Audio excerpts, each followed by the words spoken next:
Ça, c'est du fanservice. Et le fanservice vous manipule. Oui, t'as bien entendu, ces scènes de bain improbables, ces plans de caméra accidentels mais toujours bien placés, tout ça, c'est pas du hasard. C'est une stratégie, un plan calculé millimétré, conçu pour capter votre attention, hacker vos émotions et vous rendre totalement accro derrière votre écran. Pire, il peut vous dire Une figurine c'est seulement 30 €, tu pourrais l'acheter. que beaucoup lâcheraient le billet parce qu'il vous influence. Le fanservice, c'est une imprimante à billets, mais à quel prix? Que sacrifie-t-on pour plaire au public? Est-ce que ça tue la créativité des animés? Mais surtout, comment ils nous manipulent? Dans cette vidéo, on va décortiquer tout ça, et croyez-moi que quand vous l'aurez terminé, vous ne regarderez plus jamais un animé de la même façon.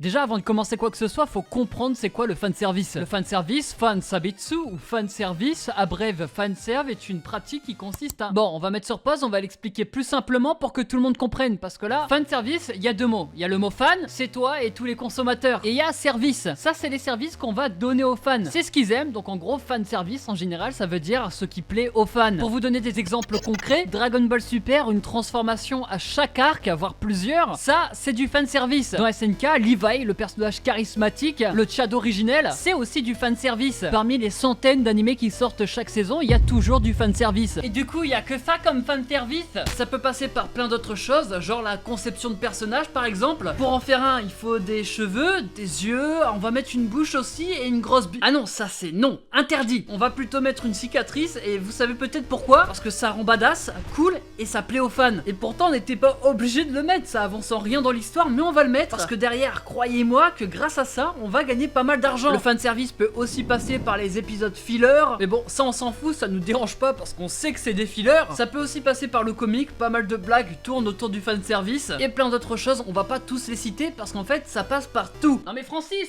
se passe partout. Et le fanservice, ça vient pas de nulle part, tu l'as bien imaginé. On remonte dans le temps pour se retrouver en 39, plutôt dans les années 80, où là, le fanservice est vraiment basé que sur les touches sexy, humoristiques, des scènes de bain par-ci par-là, comme on a pu le voir dans Urusei Yatsura, un animé où on suit l'histoire d'un gars aimé par un extraterrestre qui est un personnage féminin qui se promène comme par hasard tout le temps en bikini. Il a bien évidemment évolué dans les années 90 avec Evangelion qu'on connaît tous. Le fanservice devient alors plus subtil car maintenant ça mélange d'un côté le contenu psychologique profond et de l'autre celui qui est là que pour séduire le public. Et oui, on les a vus les plans douteux sur Asuka, ouais. C'était que le début et pourtant ça marchait déjà pas mal. Mais vraiment ça va changer d'ampleur dans les années 2000 où là on va vraiment le voir partout, que ça soit dans les shonen genre One Piece, et même si vous allez dire Non mais c'est pas possible, One Piece s'il vous plaît. voilà, est-ce que j'ai vraiment besoin d'en parler plus? Et croyez-le ou non, ça a servi à le populariser, en tout cas de ramener plus de monde autour de cette œuvre. Et bien sûr, on parle de tout type de fanservice, pas forcément que ce genre. On peut encore citer Jujutsu Kaisen ou Demon Slayer, où ça restera beaucoup plus subtil et travaillé que dans l'ancien temps, mais avec un seul but, capter l'attention et fidéliser le public. Dans ces années 2000, on voit d'autres œuvres arriver, des genres ecchi et harem. Et attention, il faut noter que le ecchi n'est pas du fanservice. C'est un genre à part entière, il a ses propres codes. Les plans suggestifs ne sont pas là pour plaire, c'est justement le but du genre. Et pourtant, dans ce genre, il existe du fanservice. Cette fois-ci, beaucoup plus assumé, on va pas se mentir. Dans ce genre d'œuvre, le fanservice servira principalement à vendre beaucoup plus de figurines. Et comme on vient de le voir, vous l'avez vu, le fanservice existe depuis des années. Ça existait déjà dans les animés préférés de vos parents. Sauf qu'on parle de ça depuis tout à l'heure, mais le truc c'est est-ce que ça fonctionne vraiment? Bah oui, la question c'est pourquoi le fanservice marche-t-il aussi bien? Mais où est donc Ornicard? C'est ça la vraie question. On a des analyses très poussées du Dr Heinz Doofenshmirtz, que ça soit des plans sexy, un combat ultra stylé, une transformation badass ou une scène romantique, tout ça va déclencher une réaction positive. Et si ça déclenche une réaction positive, ça va faire réagir notre cerveau avec le mécanisme de récompense. On va libérer contre notre gré de la dopamine, la fameuse molécule du plaisir et de la motivation. Tout ça, c'est ce qu'on appelle un stimulus émotionnel ou sensoriel. C'est toujours utilisé au bon moment pour qu'on évite de décrocher à l'œuvre, sauf s'il rappelle plus tard. Tu vas la couper celle-ci, je suis pas sûr. Mais c'est pas tout, le fanservice est également un outil. Par exemple, tu découvres un nouveau personnage, tu connais rien de lui, mais d'un coup, une scène badass, un combat bien animé avec ce personnage, ça y est, il en faut pas plus. Rien qu'avec ça, tu vas soit t'attacher au personnage, soit le kiffer, ou alors au plus loin, il va attiser ta curiosité. C'est tout simplement un cheat code, une façon rapide et efficace de générer de l'attachement envers un personnage sans avoir besoin de le développer une seule seconde. Donc oui, tu vas pas l'aimer pour ce qu'il est ou ce qu'il fait, mais tu vas l'aimer pour comment il est présenté visuellement. Évidemment, dans tout ça, il y a de la stratégie commerciale. Plus tu t'attaches à un personnage, plus tu seras tenter d'acheter le Blu-ray, la figurine, ou même d'en parler sur les réseaux sociaux. Le fanservice est devenu un moteur de hype, ça remplace parfois le fond par la forme. Et pour appuyer ce que je dis, on peut prendre par exemple un animé au hasard, comme ça, Food Wars. À la base, c'est un animé culinaire basé sur la gastronomie et les concours de cuisine. On va pas se mentir, ça donne pas tant envie. Le thème est niche et il y a peu de chances que ça marche, et pourtant Food Wars a explosé. Je me demande si les réactions exagérées lorsqu'un personnage goûte un plat n'est pas un des facteurs de son explosion.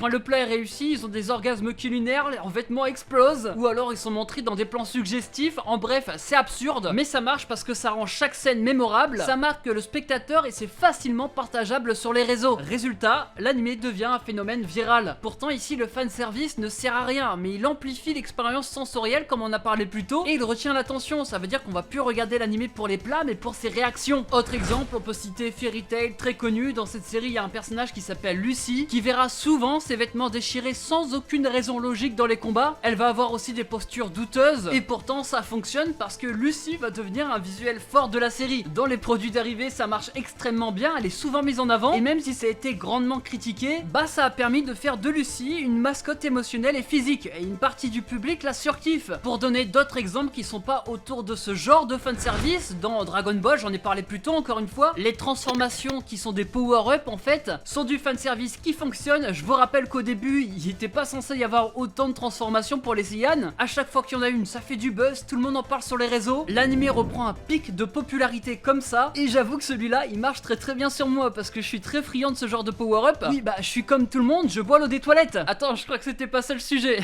Alors on a vu que ça marchait, mais le problème c'est que c'est pas tout beau tout rose. Le fanservice a énormément de problèmes. Même s'il peut paraître anodin ou divertissant, il peut entraîner plusieurs dérives. Ça peut affecter la qualité de l'œuvre, mais aussi la manière dont on perçoit les personnages. Et à force d'être utilisé pour capter l'attention, le fanservice devient une mécanique de manipulation. En gros, c'est un cadeau empoisonné, dont le premier est l'hypersexualisation. Ça consiste à accentuer de façon excessive les attributs des personnages, même si ça a aucun intérêt dans le récit. Carrément, ça va devenir un réflexe de mise en scène, plan bizarre, pose inutile ou vêtements déchirés improbables. Tout ça pour détourner totalement le regard du spectateur de l'histoire pour le ramener au plaisir visuel. Si on reparle de Fairy Tail, on en a déjà parlé, ça ira plus vite, et bah Lucy et Erza vont être de plus en plus sexualisées au point que certaines scènes d'action vont devenir un prétexte pour les mettre dans des positions bizarres ou alors avec des tenues un peu légères. Et ça arrive même dans les combats cruciaux où on aura aussi ce genre de moment. Le fanservice devient alors un tic visuel, une recette qui va revenir de manière récurrente, qui visera à retenir l'attention même si elle affaiblit la tension dramatique. Et c'est là où le spectateur va tomber dans le piège. Plus il est habitué, moins il attend de développement réel et plus il devient dépendant de la gratification rapide. Et je sais que je peux parler de vos animés préférés, et attention, ça ne veut pas dire que je les aime pas, c'est juste pour appuyer mes propos. Il y a du bon fanservice et du mauvais fanservice, mais ça on le verra un peu plus tard. D'ailleurs, concernant les méfaits qui tournent autour de la Japanimation, je prévois d'en faire une grosse vidéo, c'est pour ça que je vais pas en parler en détail. Juste il faut comprendre que c'est souvent un cache-misère. Quand tu sais pas quoi raconter, hop, fanservice. Quand tu commences à scroller sur TikTok devant ton épisode, fanservice. Quand t'es en repas de famille avec tes parents ou tes grands-parents, fanservice. Voilà, j'avoue, je suis moins sûr du contexte. D'ailleurs, High School DxD c'est un bon exemple, hein. Le scénario est plutôt vide, ils savaient pas quoi raconter, du coup ils ont mis un maximum de scènes plutôt bizarres. Encore une fois, ça marche parce que ça va tellement loin que tout le monde en parle, et ça en dit grandement sur la Japanimation. Faut savoir déjà qu'un épisode ça coûte entre 100 000, 200 ou 300 000 $, ça dépend en quel épisode. C'est une moyenne parce que vu la gueule de certains animés, on va pas se mentir que des fois ça dépasse même pas les 10 €. Mais en 2023, le marché global, ça veut dire l'industrie dans le monde de l'animé, ça a généré 19,8 milliards de dollars, dont 14,3 milliards en marchandising. Et attention, la stat est folle, je l'ai découvert en écrivant la vidéo, c'est qu'il y a seulement 5 milliards, bon il y a seulement, ça reste énorme, mais il y a seulement 5 milliards de revenus générés par le streaming. Donc ce qui finance vraiment la production, c'est pas tellement l'animé en soi, c'est tout ce qu'il y a derrière, figurines, posters, body pillow, même si tu connais pas ce que c'est, je te montre une photo. Et oui, il y a vraiment des gens qui achètent ça, Blu-ray collector, etc,